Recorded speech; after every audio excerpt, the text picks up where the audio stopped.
बड़ौदा उपचुनाव से ठीक पहले प्रदेश में एक के बाद एक घोटालों की परतें खुलती जा रही हैं। उपचुनाव में बीजेपी को शिकस्त देने के लिए विपक्ष इन घोटालों को अपना हथियार बना रहा है। हिसार में इनेलो पार्टी के महासचिव अभय चौटाला ने कार्यकर्ताओं को संबोधित करते हुए जेजेपी बीजेपी पर जमकर हमला बोला। चौटाला ने कहा कि प्रदेश की भाजपा जजपा गठबंधन सरकार को जनता के हित से कोई लेना देना नहीं है। सरकार में लगातार घोटाले हो रहे हैं। पिछले 9 महीनों में 9 घोटाले उजागर हुए हैं, लेकिन सरकार इन घोटालों के दोषियों पर कार्रवाई करने की बजाय उनको बचाने में लगी हुई है।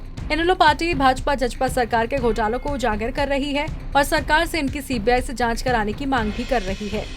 उल्टा इस 9 महीने के कार्यकाल में वो इस तरह के बड़े घोटाले किए जिसमें सबसे ज्यादा मार जो है गांव के व्यक्ति पर खेती करने वाले पर पड़ी। पहला घोटाला किया था धान का। धान के घोटाले के अंदर 200 से 300 रुपए तक नमी के दाम के ऊपर लोगों से सरकार ने लूटने का काम किया।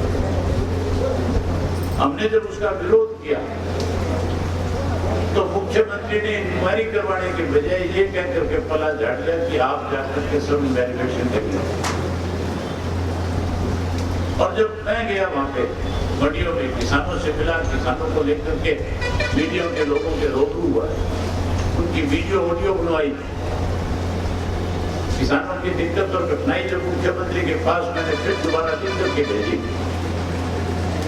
मुख्यमंत्री ने उसका जवाब देने की बजाय उसको ठंडे बस्ते में डालने का काम किया। धान का घोटाला हुआ, धान के बाद सरसों का घोटाला हुआ। चने की खरीद में बहुत सारी दिक्कत किसान के सामने है। अभय सिंह यही नहीं रुके। उन्होंने आगे कहा, बड़ौदा उपचुनाव प्रदेश की राजनीति में बदलाव लाने का काम करेगी और इस उपचुनाव के बाद एक बार फिर इनेलो प्रदेश की राजनीति का केंद्र बनेगी। कहा कि प्रदेश में अभी से ये चर्चा शुरू हो गई है कि बड़ौदा उपचुनाव में इनेलो और कांग्रेस की टक्कर होगी। भाजपा जजपा को अपनी जमानत बचाने के लाले पड़ जाएंगे। अभय चौटाला ने प्रदेश की गठबंधन सरकार को टिड्डी दल के बहाने भी घेरा। उन्होंने कहा कि हरियाणा सरकार को बहुत पहले ही पता चल गया था कि राजस्थान के रास्ते से हरियाणा में टिड्डी दल का प्रवेश होगा, लेकिन सरकार हाथ पर हाथ धरे बैठी रही। टिड्डी दल के हमले को रोकने की दिशा में कोई काम नहीं किया गया। टिड्डी दल को केवल हवाई स्प्रे से ही नष्ट किया जा सकता है, लेकिन सरकार ने ऐसा नहीं किया। यहाँ तक दवाई के नाम पर पानी का स्प्रे कर घोटाला करने का काम किया गया। समय निकालना पड़ता है।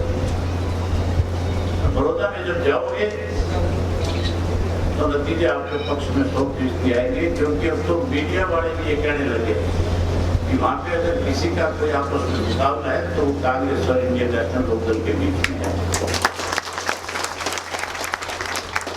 आज आप मुकाबले में हो, मेहनत करोगे तो कांग्रेस को भी मुकाबले से बाहर करोगे।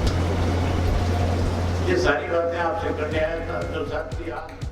प्रदेश में लगातार एक के बाद एक घोटालों के खुलासे होना बीजेपी सरकार के लिए अच्छे संकेत नहीं है। बीजेपी को इसका खामियाजा बड़ौदा उपचुनाव में भुगतना पड़ सकता है, क्योंकि विपक्ष जनता के बीच इन घोटालों को बड़े जोर शोर से उठा रहा है। हिसार से विनोद सैनी, पंजाब केसरी टीवी।